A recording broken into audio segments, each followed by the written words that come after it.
Ni moja kati ya sinema bora kabisa tena kuwahi kutokea katika ardhi ya Tanzania. Sinema safi tena, inaitwa Bodyguard. Bodyguard tafsiri yake ni mlinzi. Tena si mlinzi tu, bali mlinzi madhubuti kabisa. Na hii ndio sinema yenye gharama kubwa kuwahi kutokea katika ardhi ya Tanzania. Starring anaitwa Kipara Brandi. Ndani ya sinema yetu tena mtoto Karogo, bila kumsahau Pasa. Ndani ya sinema hii tunaye Mzee Shana, wengine wa kibao waliofanya kazi kubwa kabisa. Mpango unaotakiwa sasa ni kuhakikisha mtoto anatekwa ndani ya muda mchache kabisa.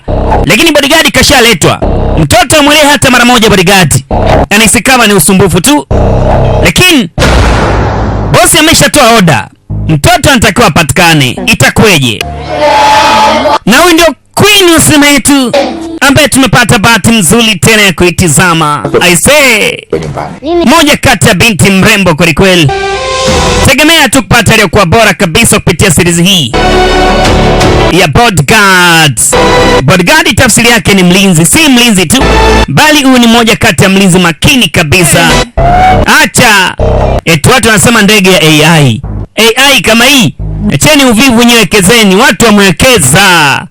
Ikumbukwe tu ni tarehe 20 Jumamosi mwezi wa 6. Episode ya kwanza tena inakuwa imetoka. Mashine